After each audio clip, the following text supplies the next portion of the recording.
अरे सुनो तो, अब ये क्या हो रहा है? ये अजीब सा हो रहा है कब से। एक तो ये तो नींद नहीं आ रही है, अचानक से ठंडी, अचानक से गर्मी, फिर ये पसीना पसीना। ये शरीर में कुछ प्रॉब्लम तो है ही। किसी को दिखा हो क्या? ये ब्लड प्रेशर बढ़ता होगा, क्या होता होगा पता नहीं। कुछ गड़बड़ है, नींद भी नहीं आ रही है, टेंशन टेंशन हो रहा है। अजीब सी बात है। क्या मोबाइल करो थोड़ी देर, मोबाइल करो। नहीं नहीं नहीं नहीं, किसी ने बताया था मोबाइल तो नहीं करना चाहिए सोने से पहले, तो फिर करे भी तो क्या करे। सुनते हो ना मैं क्या बताती हूँ। हाँ, आप तो ऐसे ही कहोगे कि बेडरूम बदल डालो, लेकिन ये बेडरूम बदलने से थोड़ा कुछ होने वाला है। कोई बात नहीं, डॉक्टर को ही दिखाते हैं, कुछ कुछ गड़बड़ तो है। तो अभी तो सोने का ट्राई तो करे। Hello, everybody. A big hi from Dr. Lata Jetwani, that is me.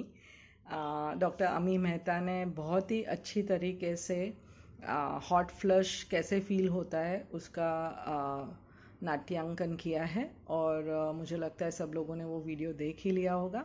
तो हॉट फ्लश के बारे में आगे थोड़ी बहुत जानकारी मैं दे रही हूँ आज।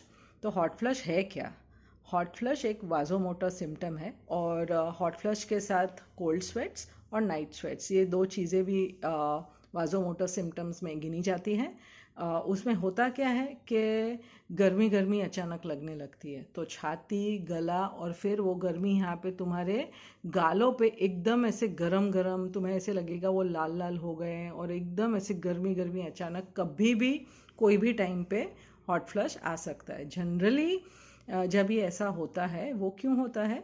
तो जो तुम्हारी चमड़ी है उसके नीचे जो आर्टरीज और वेन्स हैं, जो शीरा धमनी है, वो वाजोमोटर स्टिम्युलेशन की वजह से डायलेट हो जाती है, चौड़ी हो जाती है और उसकी वजह से अचानक वहाँ पे खून दौड़ने लगता है और तुम्हें वो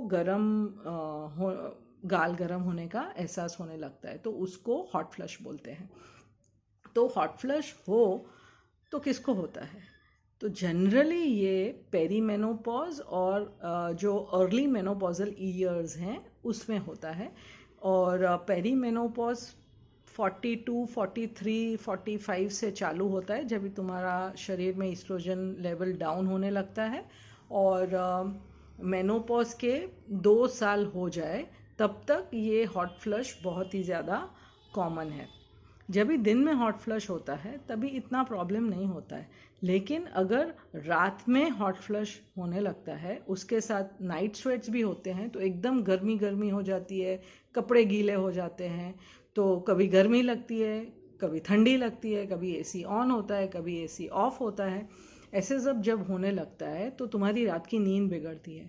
तो रात की नींद बिगड़ने की वजह से दूसरे दिन प्रॉब्लम्स होने लगते हैं, जैसे काम करने में ध्यान नहीं लगता, थकान लगती है, नींद आती है, इरिटेबिलिटी होती है, फोकस नहीं रहता है। तो उसकी वजह से हॉट फ्लश अगर ज़्यादा होते हैं और अगर तुम्हारी दिन प्रतिदिन दिनचर्या में प्रॉब्लम होती है तो उसकी ट्रीटमेंट लेना ज़रूरी हो जाता है। तो हॉट फ्लश 3 प्रकार के होते हैं, माइल्ड, मॉडरेट और सीवियर। माइल्ड यानी खाली हॉट फ्लश आता है, खाली ऐसे गरम गरम लगता है और कुछ नहीं होता। मॉडरेट यानी वो गरम भी लगता है और उसके साथ साथ तुम्हें पसीना भी आता है। और सीवियर यानी गर्मी भी लगती है, पसीना भी आता है और तुम्हारी दिल की जो धड़कन है वो ऐसे तुम्हें सुनाई देती है कि वो मेरा दिल धड़क रहा है, उसको पाल्पिटेशन बोलते हैं। तो अगर माइल्ड वैरायटी है तो उसकी ट्रीटमेंट करना बहुत ज़रूरी नहीं होता है, लेकिन अगर मॉडरेट और सीवियर वैरायटी है और तुम्हारे दिनचर्या में वो बाधा पैदा कर रही है तो उसकी ट्रीटमेंट करना ज़रूरी है और ट्रीटमेंट से अच्छा हो ही जाता है। तो अगर आप लोगों को किसी को ऐसे हॉट फ्लश हो तो ज़रूरी है कि आप अपने डॉक्टर को मिलें और उनसे ये चर्चा करें। तो ट्रीटमेंट अगर देखी जाए तो नॉर्मल जो लाइफस्टाइल मॉडिफिकेशन है, तीखा मत खाओ, तिल तला हुआ मत खाओ, कैफ़ीन से दूर रहो, चाय कॉफ़ी कम पियो, दारू, स्मोकिंग, तंबाकू, वो सब चीज़ों का अगर सेवन कर रहे हो तो नहीं करो।